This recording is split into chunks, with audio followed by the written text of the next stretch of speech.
noite a todos. Vocês podem sentar confortavelmente e assistir à nossa apresentação do movimento da arquitetura neoclássica. Como vocês sabem, não podemos falar sobre o neoclassicismo sem antes estudar a antiguidade, a história do clássico. Então vamos aprender um pouquinho sobre a história. Os gregos deram origem à arquitetura clássica no século VII. As proporções deste sistema são baseadas em relações matemáticas. Depois de conquistar a Grécia, os romanos copiaram a arquitetura das primeiras civilizações gregas, adicionando os próprios ornamentos e inovações técnicas deles. A ordem clássica da arquitetura grega. A arquitetura grega respeita um sistema muito estruturado de proporção, conectando os diferentes componentes a todo o edifício. Este sistema foi desenvolvido de acordo com três ordens: a ordem dórica, a ordem iônica e a ordem coríntia. A ordem dórica é a mais simples e a mais massiva. O perfeito exemplo dessa arquitetura é o Partenon em Atenas. A próxima é a ordem jônica, que se associa a uma arquitetura mais delicada e forma feminina. A última ordem é a ordem coríntia, pouco usada por os gregos. Ela é uma ordem muito adornada com duas folhas de acanto curvadas. E muito parecido da ordem jônica, a arquitetura clássica dos romanos. A Grécia finalmente caiu para as mãos dos romanos. Eles adaptaram o estilo arquitetônico elegante às suas próprias necessidades. Eles inventaram uma versão simplificada de ordem dórica. Eles evoluíram o estilo clássico com novas técnicas de construção que lhes permitirão construir edifícios enormes, muito complexos. Essas inovações estruturais romanas evoluíram a arquitetura para sempre. O arco é uma das maiores descobertas da civilização. Permitir que os arquitetos cubram grandes distâncias usando pequenos elementos de madeira ou pedra. O trabalho que melhor representa o poder romano é o Coliseu, na Itália. Construído em 72 d.C., sua construção durou 8 anos e reuniu todas as técnicas usadas pelos romanos. O Coliseu tem capacidade para receber 50 mil espectadores em 3 níveis de banco de pedras. As fachadas tinham 50 metros de altura e eram decoradas de acordo com as ordens clássicas. As colunas dóricas estão no térreo, as jônicas no primeiro pavimento e as coríntias no segundo e no terceiro pavimento do Coliseu. Agora vamos introduzir o neoclassicismo no mundo para vocês.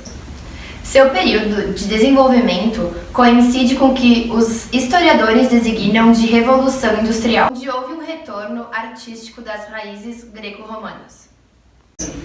Este estilo, com espírito iluminista aplicado ao repertório de tradição renascentista, possui 2 princípios fundamentais. Um deles é a correspondência com módulos da arquitetura antiga grego-romana, como já citado, e o outro é a racionalidade das próprias formas assimiladas a elementos arquitetônicos tradicionais e elementos de construção. A arquitetura neoclássica veio com a utilização das ordens e tímpanos, perspectivas e planos simétricos, correspondência entre interior e exterior, utilização de volumes simples e bem definidos. Mesmo apresentando ser rígido, o estilo revelou-se ser muito flexível. Agora, para entender melhor este período no Brasil, vamos chamar a nossa repórter Bárbara, que vai explicar mais sobre o neoclassicismo aqui. O período neoclássico do Brasil foi entre os anos de 1750 a 1808. Tudo isso devido ao Tratado de Madrid. Foi quando notáveis arquitetos vieram para o Brasil. Em 1804, Napoleão proclamou-se imperador da França e em 1806 aderiu ao bloqueio continental, a fim de desorganizar a economia da Inglaterra. Porém, Portugal, que dependia da sua economia para a Inglaterra, não quis aderir a este bloqueio continental. Então, Napoleão decidiu invadir o Reino Ibérico, fazendo com que os portugueses se transferissem para o Brasil, em 1808. Com a chegada dos portugueses ao Brasil e com a família de Dom João VI, a arquitetura brasileira entrou na nova fase chamada neoclássica. A arquitetura neoclássica inspirou-se em antigas edificações e, em principal, no modelo templo grego, cuja fachada era constituída por um retângulo estruturado por colunas e coroada por um frontão triangular, onde nessa havia simetria e austeridade.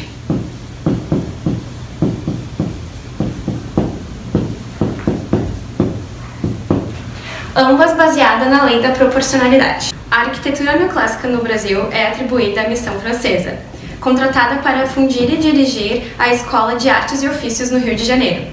Porém, mais tarde, em 1826, ficou conhecida como Imperial de Escola Belas. Importante ressaltar que a Escola de Belas Artes do Rio de Janeiro trouxe notáveis arquitetos, como Jean-Baptiste Debré, John Moniz Rugenda e o arquiteto Grandin de Montigny.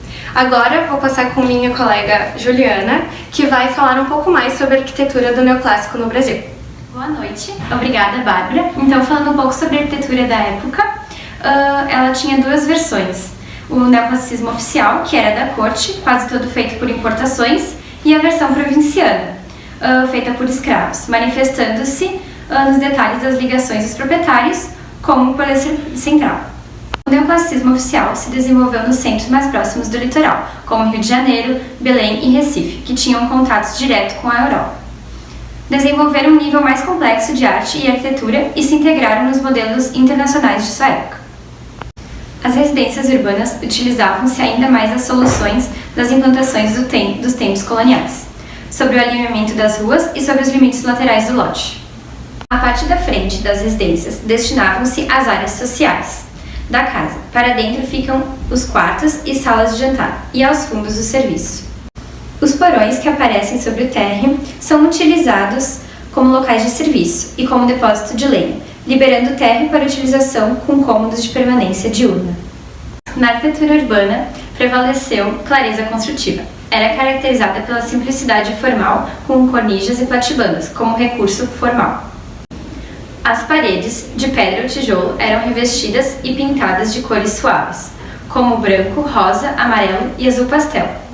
Apresentavam corpo de entradas salientes, como escadarias, colunatas e frontões, e valorizavam a decoração dos interiores com revestimentos e pinturas.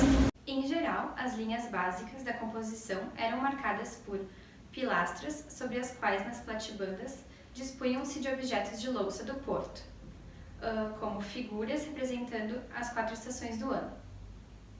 Janelas e portas se destacavam-se, enquadradas em pedras emparelhadas e arrematadas em arco pleno, onde bandeiras dispunham-se rosáceas mais ou menos complicadas, com vidros coloridos. Agora voltamos a Caxias com Júlia e Tibo. Voltamos aqui em Caxias. Obrigado, Juliana. Obrigado, Bárbara, para toda essa informação. Muito interessante a conclusão das meninas, mas acho muito importante a gente ressaltar que as casas rurais obedeciam a padrões da arquitetura residencial urbana mais modesta. Era nos interiores que se aproximavam dos padrões da corte, onde, graças à cultura do café, se desenvolvia uma intensa vida social. Uma consideração muito importante é que todas as adaptações sofridas no Brasil pelo neoclassicismo ou por outros movimentos que nos ajudaram a desenvolver a arquitetura, verifica-se uma tendência justamente nas camadas consumidoras do Brasil. As transformações arquitetônicas, mais uma vez, se limitavam às superfícies, com papéis decorativos ou pintura sobre as paredes, de terra, criando a ilusão de um espaço novo. Nessa época do neoclassicismo, o Brasil sofria com a precariedade de mão de obra e materiais. Por causa disso, o neoclassicismo não correspondeu ao aperfeiçoamento que era esperado aqui no Brasil. Exatamente. Então, pessoas, encerramos esse jornal por aqui hoje. Voltamos amanhã com assunto especial. Muito boa noite a todos, obrigada. Amanhã, então, o nosso foco será nas regiões, o neoclassicismo nas regiões específicas do Brasil. Até amanhã. Muito obrigado. Boa noite.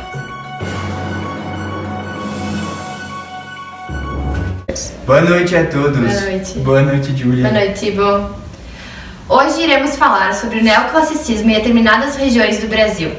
Lembrando que o neoclassicismo oficial se desenvolveu nos centros maiores do litoral, como Rio de Janeiro, Belém e Recife. Então, vamos falar sobre a chegada do movimento no Brasil em Rio de Janeiro. A missão francesa chegou no Brasil em 1816.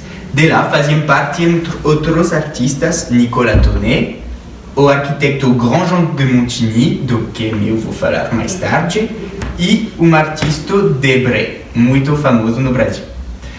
O arquiteto Grandjean de Montigny nasceu em julho do ano 1776 em Paris.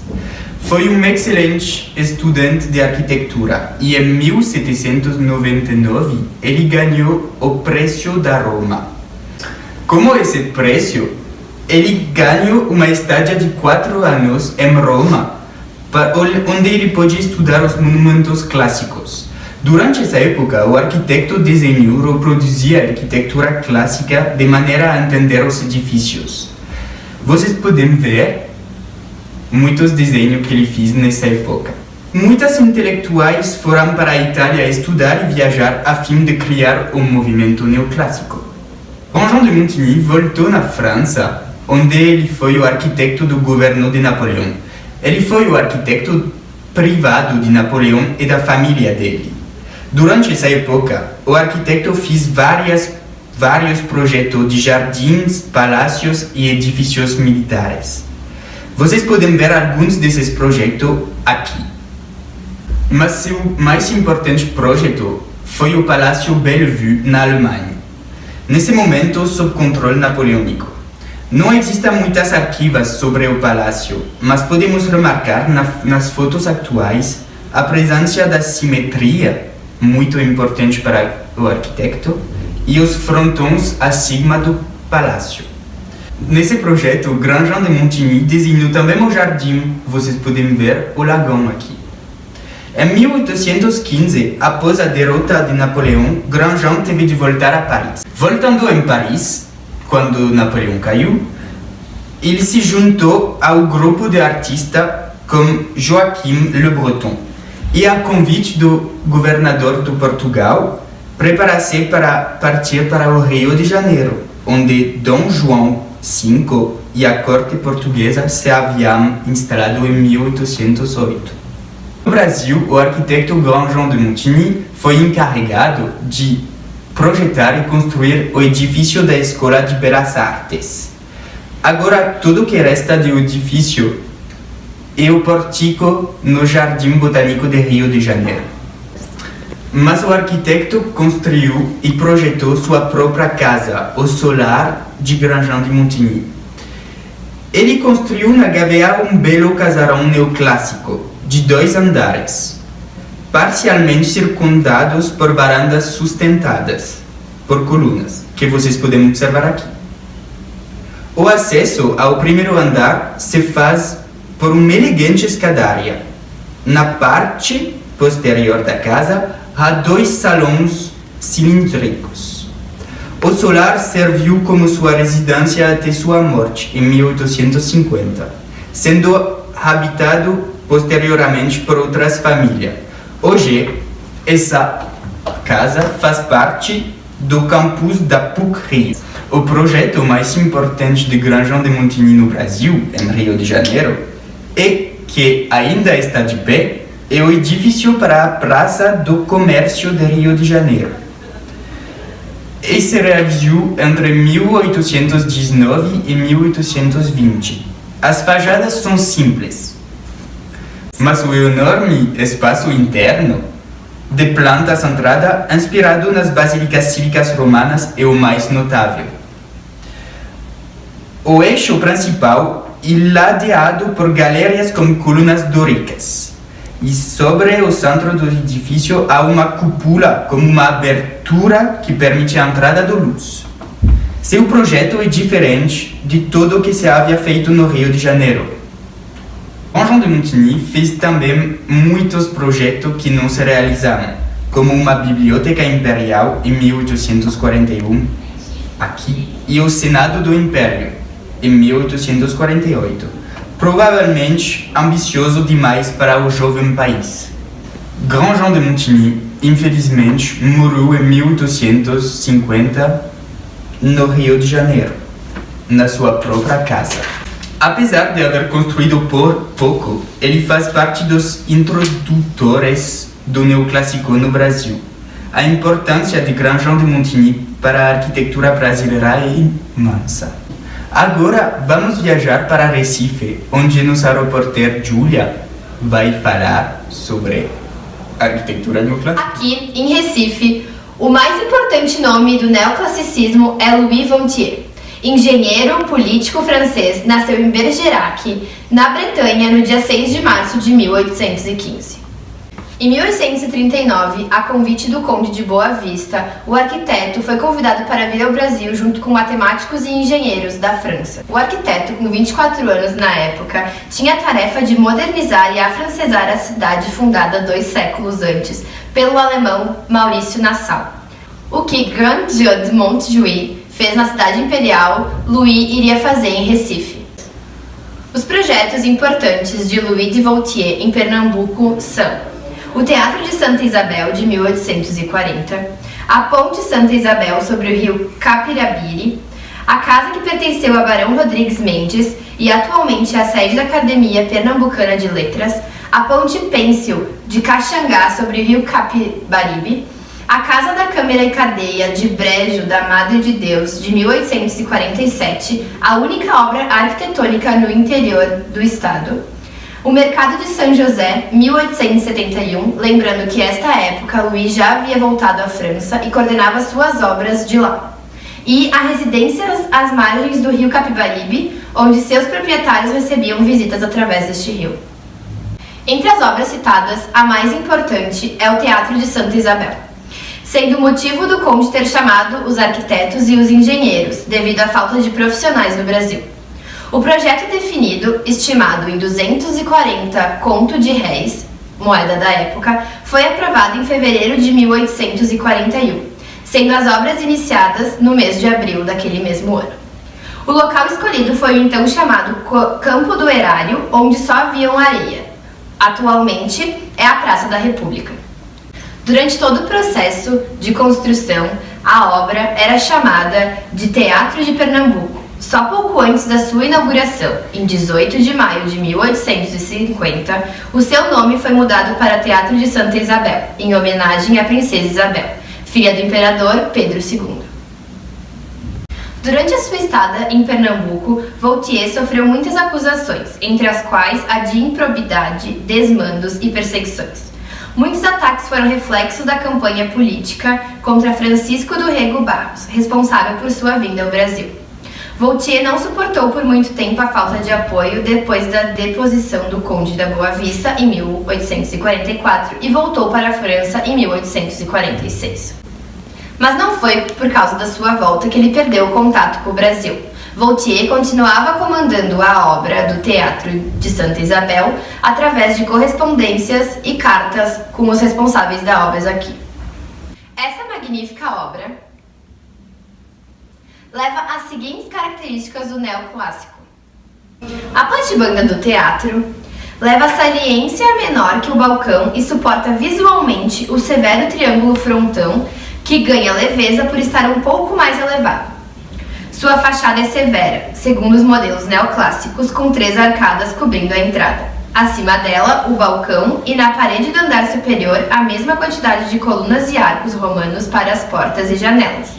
O teatro segue a divisão dos 3 corpos, formando um só edifício: o hall de entrada com escadarias, a plateia e a cena. Infelizmente, no dia 19 de setembro de 1869, 19 anos depois da conclusão da obra, o teatro foi quase que totalmente destruído por um incêndio, que deixou de pé apenas as paredes laterais, o alpendre e o pórtico, sendo construído em madeira como uma substituição temporária no Campo das Princesas, o pavilhão de Santa Isabel. Essa orientação veio de Louis Voltaire por cartas para o arquiteto José Tibúrcio Pereira de Magalhães, responsável pelas obras de reconstrução do teatro, que seguiu à risca todas as ideias de reconstrução do arquiteto original. O Santa Isabel foi reinaugurado no dia 16 de dezembro de 1876. Quando retornou à França, ainda em 1846, Louis Voltaire seguiu a vida política, ficou preso alguns anos por fazer manifestações e também trabalhou com cursos da água em Veneza, com perfuração no túnel Simplon e com a construção do grande canal de retificação do rio Ebro no trecho entre Zaragoza e Barcelona. E faleceu em 1901 com 86 anos na França. Viajamos agora de Recife para o Belém com Juliana. Muito obrigada. Boa noite. Estou aqui no Belém do Pará para falar do arquiteto muito importante Antônio Landi, nascido em Bolonha, na Itália, em 1713 e falecido em 1791, em Belém. Antônio foi contratado por Dom João V como desenhista para a expedição demarcadora dos territórios portugueses no norte do Brasil, mais especificamente no Pará, onde chegou no ano de 1753, após passar 2 anos em Portugal. Se destacou pelo plano urbanístico da cidade de Belém, traçando fachadas, prédios, porto, praças e demais desenhos arquitetônicos, e suas obras são um marco na arquitetura de Belém. Sua presença no Brasil significou a introdução de formas e concepções técnicas e artísticas novas para aquela época, e a feliz convergência de estilos em voga na Itália e em Portugal, sem esquecer a íntima correlação entre a arquitetura e o meio fenômeno que Landi teve a sensibilidade de perceber, o que lhe proporcionou a vantagem de construir prédios, igrejas e palácios mais ou menos adaptadas às condições climáticas da Amazônia, e nunca a transposição integral dos modelos europeus para o trópico da Amazônia.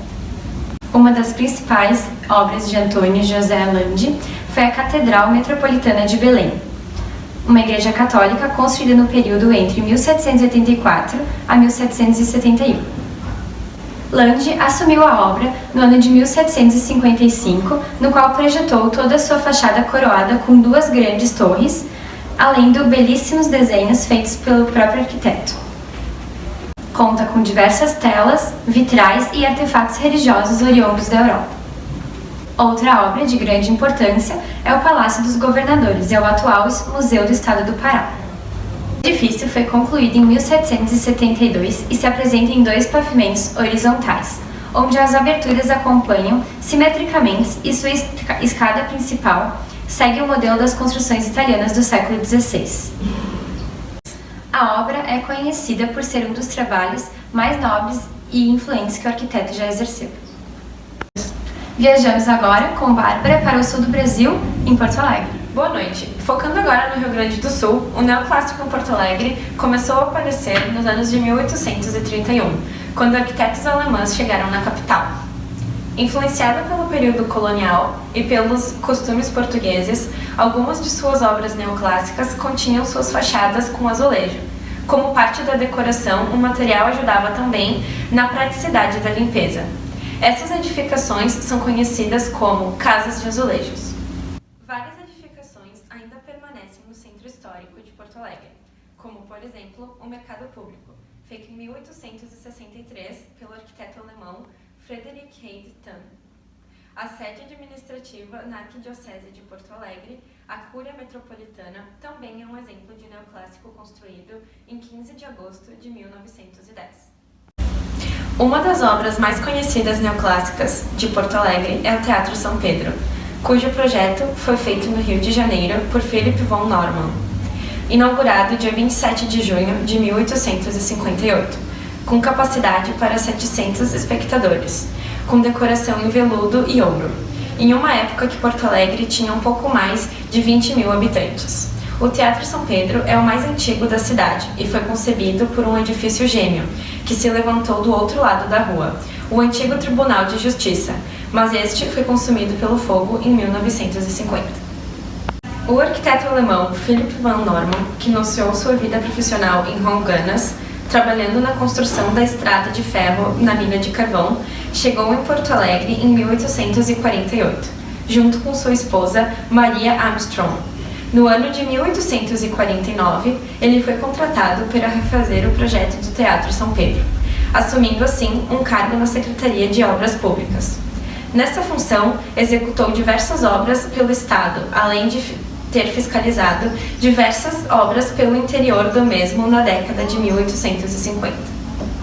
E em 1858, Norman foi demitido do seu cargo público em função da Lei nº 12, de 1857, que obrigava a demissão de todos os estrangeiros de cargos públicos. Entrou em sérias dificuldades financeiras por causa de empréstimos feitos para futuros projetos.